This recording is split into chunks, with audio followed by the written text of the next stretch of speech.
ముస్లిం ఐక్యవేదిక నాయకులు ముస్లిం మైనారిటీలు చట్టసభలకు వెళ్లాలన్నదే తమ లక్ష్యం. రాష్ట్రంలో వివిధ రాజకీయ పార్టీలలో ఉన్న ముస్లిం మైనారిటీ నాయకులు చట్టసభలకు వెళ్లాలన్నదే తమ లక్ష్యమని, ఆ దిశగా తాము ఎన్నికల ప్రచారంలో పాల్గొంటున్నామని రాష్ట్ర ముస్లిం ఐక్యవేదిక ప్రెసిడెంట్ సయ్యద్ జాఫర్, అధికార ప్రతినిధి ఖలీల్ సయ్యద్లు పేర్కొన్నారు.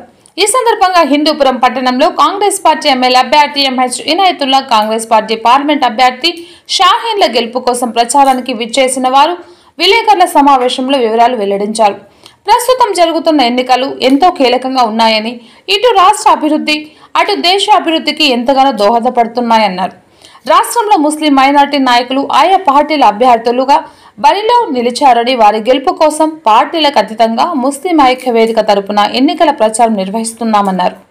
అసెంబ్లీలో, పార్లమెంట్లో ముస్లింల యొక్క గళం వినిపిస్తే ముస్లింల సంక్షేమంతో పాటు వారి అభివృద్ధికి ఎంతగానో దోహదపడుతుందన్నారు. సయ్యద్ జాఫర్ రాష్ట్ర ముస్లిం ఐక్యవేదిక పనిచేస్తుందన్నారు. సార్వత్రిక ఎన్నికలు ఇటు రాష్ట్ర అభివృద్ధి, అటు దేశ అభివృద్ధి, అదేవిధంగా భావితరాల బంగారు భవిష్యత్తును నిర్దేశించబోతున్నటువంటి తరుణంలో ఆంధ్రప్రదేశ్ రాష్ట్రంలోని ముస్లిం ఐక్యవేదిక ఒక ఓటు మన కోసం, ఒక ఓటు దేశం కోసం అనే నినాదంతో ఈరోజు రాష్ట్ర వ్యాప్తంగా ముస్లిం ఐక్యవేదిక పనిచేస్తుంది. ముఖ్యంగా ముస్లిం ఐక్యవేదిక ఆంధ్రప్రదేశ్ రాష్ట్రంలో ఉన్నటువంటి వివిధ పార్టీలో ఉన్నటువంటి ముస్లిం అభ్యర్థులు, బరిలో ఉన్నటువంటి ముస్లిం అభ్యర్థుల గెలుపు కోసం అహర్నిశలు వారి విజయాన్ని మా యొక్క భుజస్కంధాలపై వేసుకుంటూ ఈరోజు రాష్ట్ర వ్యాప్తంగా జరుగుతున్నటువంటి పర్యటనలో భాగంగా ఈరోజు ఆంధ్రప్రదేశ్లోనే ఒక చారిత్రాత్మకమైనటువంటి, ఒక ప్రముఖ కలిగినటువంటి ప్రాంతమైనటువంటి హిందూపురం, అటు పార్లమెంటు, అదేవిధంగా అసెంబ్లీ సెగ్మెంట్ కోసం ఇక్కడ రావడం జరిగింది. ముఖ్యంగా ముస్లిం ఐక్యవేదిక ఈరోజు హిందూపురంలో పార్లమెంట్ అభ్యర్థిగా ఉన్నటువంటి మన సుపరిచితులు, అందరి వారు, పేద బడుగు బలహీన మైనార్టీ వర్గాల కోసం అహర్నిశలు నిరంతరం కష్టపడేటువంటి వ్యక్తి, ఎంపీ అభ్యర్థిగా ఉన్నటువంటి సమద్ షాహీన్ భాయ్ గారు, అదేవిధంగా మరోపక్క అపార సుదీర్ఘ అనుభవం, ప్రజా సంక్షేమం కోసం అహర్నిశలు తమ కుటుంబం కంటే సమాజంలో గడిపే వ్యక్తి, పిలిస్తే వెంటనే పలికే వ్యక్తి, సుదీర్ఘ అనుభవంతో ప్రజలలో పరిచయం అక్కర్లేని పేరుగా ప్రసిద్ధిగాంచినటువంటి మన కాంగ్రెస్ పార్టీ బలపరిచినటువంటి ఎమ్మెల్యే అభ్యర్థిగా ఉన్నటువంటి ఇనాయతుల్లా భాయ్ గారు కూడా ఇక్కడ ఉన్నారు.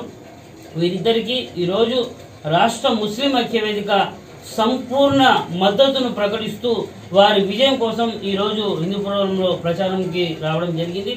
ఈ సందర్భంగా ముస్లిం ఐక్యవేదిక హిందూపురం, అదేవిధంగా హిందూపురం పార్లమెంట్ సెగ్మెంట్లోని అసెంబ్లీ స్థానాల్లో ఉన్నటువంటి అశేష ప్రజానికానికి వినమ్రపూర్వకంగా విజ్ఞప్తి చేస్తూ పిలుపునిస్తోంది.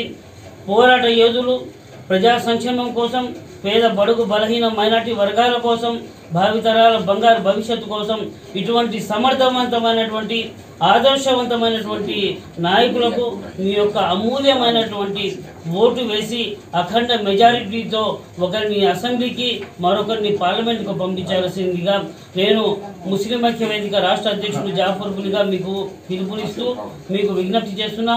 మరో ముఖ్యమైనటువంటి విషయం, ఈరోజు భిన్నత్వంలో ఏకత్వం, సర్వమత సమ్మేళనం, సంస్కృతి సాంప్రదాయాల సంగమం అయినటువంటి పవిత్రమైనటువంటి భారతదేశంలో భావితరాల బంగారు భవిష్యత్తును గతంలో కని విని ఎరగని రీతిలో ఈ 2024 సార్వత్రిక ఎన్నికలు ప్రతిష్టాత్మకంగా మారుతున్నటువంటి తరుణంలో ఇటు దేశ ప్రజలు కూడా అటు ఇండియా కూటమిని అధికారంలోకి చూడాలనే ఒక ఆశ కూడా, ఒక ఆశా కిరణం కూడా రాహుల్ గాంధీ రూపంలో కనబడుతూ ఉంది. కాబట్టి మనమందరూ కూడా ఏదే విధంగా అయితే సంస్కృతి సాంప్రదాయాలతో మనమందరూ కూడా కలిసిమెలిసి ఉంటున్నామో, భారతీయులకు ఇక్కడ హిందువులు, ముస్లింలు, క్రిస్టియన్ సోదరులందరూ కూడా ఒక తల్లి బిడ్డలు.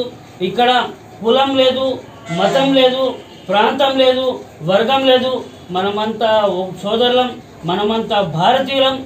ఐక్యమత్యమే మన బలం, మానవత్వమే మన మతం, ఇదే భారతీయుల నినాదం అనే విధంగా, ఏ విధంగా మనం ఇక్కడ అందరూ కూడా సంతోషంగా